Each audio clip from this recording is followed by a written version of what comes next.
জামাই, আমার মেয়ে তোমার সাথে কি নিয়ে ঝগড়া করছে একবার খালি বলো, মাইরার হাড্ডি গুড্ডি গুড়া করে দিব। আব্বা, আপনার মেয়ে আমার সাথে কোনো কিছু নিয়ে ঝগড়া করে নাই। তাহলে তুমি আমাদেরকে এত তাড়াতাড়ি কেন আসতে বলছো? আপনাদেরকে তাড়াতাড়ি আসতে বলছি কারণ আব্বা আম্মা আপনাদের দুজনের জন্যই সারপ্রাইজ আছে। তাই নাকি? কি সারপ্রাইজ জামাই? আপনারা একটু সরে আসেন, দেখাচ্ছি। এই যে আব্বা, এই হলো আপনার সারপ্রাইজ মোটরসাইকেল। বাহ, খুবই ভালো লাগছে জামাই। এই বাইক তুমি চালাইলে তোমার একদম নায়কের মতো লাগবে। ধন্যবাদ আব্বা, কিন্তু এই বাইকটা আমি চালাবো না, চালাবেন আপনি। এই নেন চাবি, আপনার জন্য সারপ্রাইজ আছে। শিরিন, আমার গিফটটা নিয়ে আসো। বিয়ের সময় তো তারা ওনার মধ্যে আপনাদের কিছু দিতে পারি নাই, তাই আব্বার জন্য বাইক আর আপনার জন্য এই মোবাইলটা। আব্বা, আপনার বাসা থেকে অফিস অনেক দূরে, আর আপনি প্রত্যেকদিন বাসে করে অফিসে যান, আপনার তো অনেক কষ্ট হয়। আর শিরিনের কাছ থেকে শুনছি আপনি বাইক চালাতে পারেন, তাই আপনার একটা বাইক গিফট করলাম। এখন থেকে কষ্ট করে বাসে আর অফিসে যাইতে হবে না, এখন থেকে অফিসে যাবেন বাইকে করে।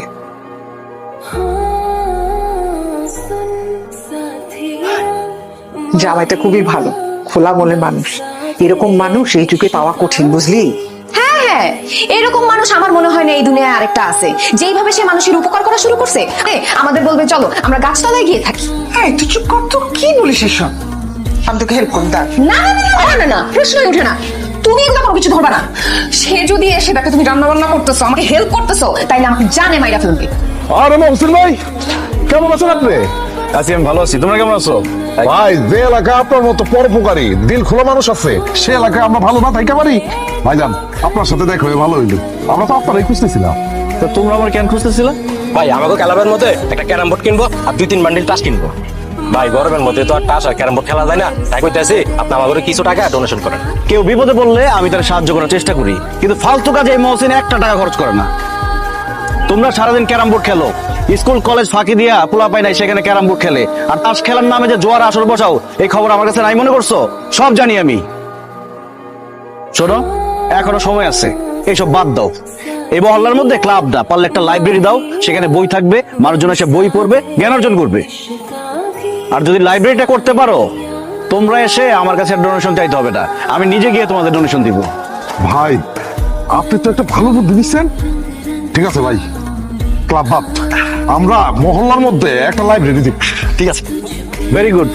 শোনো মুমিন মুসলমান, করি আমি নিবেদন, ভাই গো 2 টাকা দিয়ে যান। আল্লাহ গো, আল্লাহ আপনার জন্য অনেক দোয়া করি গো। আরে বাবা গো, কত টাকা ভিক্ষা দিয়ে দাও। এই, আপনাকে দেখতে তো সুস্থ সবল মানুষ মনে হয়, কাজ করে খেতে পারেন না, ভিক্ষা করেন কেন আপনি? না রে বাবা, আমি সুস্থ না, আমার পায়ের মধ্যে পছন্দ হচ্ছে। আরে কি অবস্থা, পায়ে তো সত্যি পছন্দ হচ্ছে।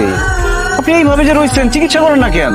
আপনি কোনো চিন্তা করেন না, আপনার চিকিৎসার দায়িত্ব আমি নিলাম, আমি আপনার চিকিৎসা করাবো। আপনার কিছু টাকা দিয়েছি। থাক বাবা, ভিক্ষা দিতে হইব না। বাবা গো, অনেক দিন ধরে না ভালো মন্দ কিছু খাই না, তুমি কি আমার একটু গরুর মাংস দিয়ে ভাত খাওয়াইতে পারবা? শোনেন, আমাদের বাসায় মেহমান আসছে, আমার শ্বশুর শাশুড়ি, দুপুরে আপনি আমার সাথে আমাদের বাসায় খাবেন। কি কও বাবা, আমি তোমার লগে তোমার বাড়িতে গিয়া দুপুর বেলা খাওন খামো? অবশ্যই আমার সাথে আমাদের বাসায় গিয়ে খাবেন, কারণ আজকে আপনি আমার মেহমান। চলেন আমার বাসায় চলেন। আল্লাহ তোমার বাসায় রাখুক বাবা। তো চলে আসবে। বাবা, তোমাকে কি অবস্থা, খাওয়া দাওয়া শুরু হয়ে গেছে নাকি? আরে না, এই তো জামাই বাবাজি চলে আসছে। বসো জামাই বাবা, আমরা একসাথে বসে খাই। আরে একসাথে বসে খাওয়ার মজাই আলাদা। এই জন্য আমি সাথে করে মেহমান নিয়ে আসছি। কি বলো, মেহমান নিয়ে আসছো? কে মেহমান? বাবাজি, তাহলে তাদের বাইরে দাঁড় করে রাখছো কেন? ভেতরে আসতে বলো। জি আচ্ছা আম্মা। এই কই আপনারা, আসেন সবাই। আমার আল্লাহ নবীজি নাম দিলে বারাসায়, আমার আল্লাহ নবীজি আল্লাহ গো, কমতে খাও। এই চুপ করেন। এই, তুমি না বলো মেহমান আসছে? এরা তো সব ফকির মিসকিন। আরে এই ফকির মিসকিন তো আজকে আমাদের মেহমান। এই খাবারগুলো আমি আমার বাবা মার জন্য রান্না করছি, তারা এগুলা খাবে। এইসব ফকির মিসকিনকে আমি এত কষ্ট করে রান্না করা খাওয়া খাইতে পারবো না। এই, আপনারা বেরোন তো, বেরোন। বাবাজি, আমরা কি সত্যি সত্যি চলে যাবো? এত মজার মজার খাওন, কি সুন্দর গান বাড়িছে, আমার তো যাইতে মন চাইতেছে না। আপনারা কোথাও যাবেন না, আপনারা আমার সাথে বসে খাবেন।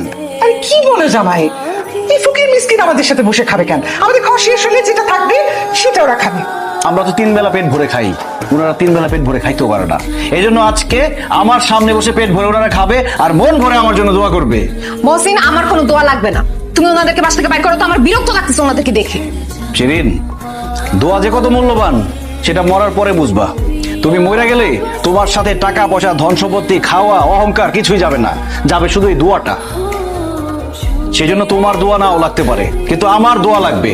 বুঝতে পারছি ভাইরা আমার, আপনাদেরকে কেউ খাবার দিবে না, নিজেদের খাবার নিজেদের নিতে হবে। পছন্দ মতো খান। নেন।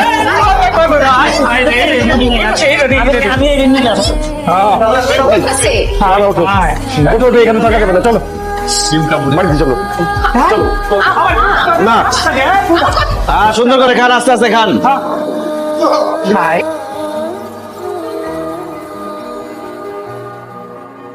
আরে হারুন চাচা, আসসালামু আলাইকুম। ওয়ালাইকুম আসসালাম। বাবা মহসিন, কেমন আছো তুমি? আলহামদুলিল্লাহ ভালো আছি। তো চাচা হঠাৎ কি মনে করে আমার বাসায়? আসেন, ভিতরে আসেন। না না, আজকে যাব না। আমি আসছি তোমার একটু দাওয়াত দেওয়ার জন্য। ওর বিয়ে ঠিক করছি আগামী শুক্রবার। তুমি হলো ওই বিয়েতে আমার প্রধান মেহমান। তুমি আর বৌমা অবশ্যই আসবা। নসিবে থাকলে 4টা ডাইল ভাত খাইবা, আমার মায়ের একটু দোয়া করে যাবা। চাচা কি যে বলেন না, শিউলির বিয়ে আর আমি আসবো না? আমি অবশ্যই আসবো। না না মহসিন, তুমি একা এলে কিন্তু হইব না, বৌমারের সাথে করে নিয়ে আইবা। ঠিক আছে চাচা, আপনার বৌমাকে সাথে করে নিয়ে আসবো। হ্যাঁ, ছবি টবি তুলো। আসসালামু আলাইকুম চাচা। ওয়ালাইকুম আসসালাম। মহসিন বাবা, তুমি আসছো?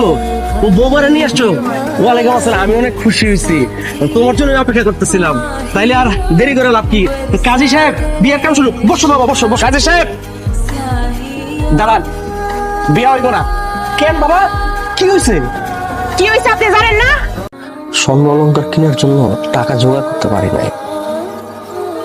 তবে আমি আপনাকে কথা দিতেছি, বিয়ের 1 মাসের ভিতরে আপনাকে যা যা স্বর্ণ অলংকার দেওয়ার কথা ছিল আমি দিয়ে দেব। আপাতত বিয়েটা হয়ে যেতে দেন। এই সমস্ত কথা কয়ে এখন লাভ নাই। এই সমস্ত কথা চেয়া বেচবো না। আমি ভালো করে জানি কোনো মতে বিয়েটা হয়ে গেলে আপনি স্বর্ণ অলংকার দূরের কথা, একটা নতুন শাড়িও দিতে পারবেন না।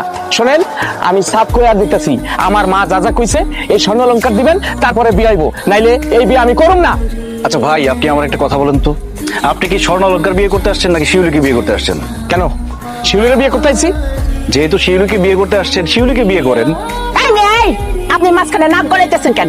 আমি কথা বলতেছি এখানে, আপনি নাক গলাইতেছেন কেন? হ্যাঁ, আমি আবারও কয়ে দিতেছি, স্বর্ণ অলংকার পাইলে আমি আমার ছেলের এখানে বিয়া করাবো, নাইলে আমি বিয়া করাবো না। মা, তুমি একটা ফকিন্নির মায়ের লগে আমার বিয়ে ঠিক করছো। এই ফকিন্নি স্বর্ণ অলংকার তো দূরের কথা, একটা কানা করেও দিতে পারবো না। একদম ঠিক কথা বলছস। আমার আরো খোঁজ খবর নিয়ে এই বিয়া ঠিক করা উচিত ছিল। চল এখান থেকে, চল। চলো। সামান্য স্বর্ণের জন্য তুই বিয়ে ভেঙে চলে যাবি, একটা মেয়ের জীবন নষ্ট করবি? তুই তো মানুষ না, তুই একটা পশু। এই, তুই মারা গেলে স্বর্ণ গয়না কি তোর সাথে যাবে? এই স্বর্ণ গয়না নিয়ে কি তুই কবর যাবি? আমি তোরে স্বর্ণ গয়না সব দিতেছি, তারপর তুই বিয়ে না করে এখান থেকে যেতে পারবি না। শিরিন, তোমার স্বর্ণ গয়না সব খুলে দাও তো। কি বলতেছো? আমার স্বর্ণ কোনো খুলে দিব কেন? তোমার এই গায়ের গয়নাগুলো আমি ফকিনের বাচ্চারে দিব, কারণ এই ফকিনের বাচ্চায় গয়না ছাড়া বিয়ে করবে না। আমি মহসিন বাইচা থাকতে আমার সামনে গয়নাগাড়ির জন্য একটা মেয়ের বিয়ে ভেঙে যাবে, এটা আমি হতে দিব না। দাও, তোমার গয়নাগাড়ি খুলে দাও। অসম্ভব, আমার গয়নাগাটি আমি খুলে দিতে পারবো না। একদম ভালো কথা বলবো না, যেটা করতে বলছি সেটা করো, তাহলে খুব খারাপ হবে কিন্তু।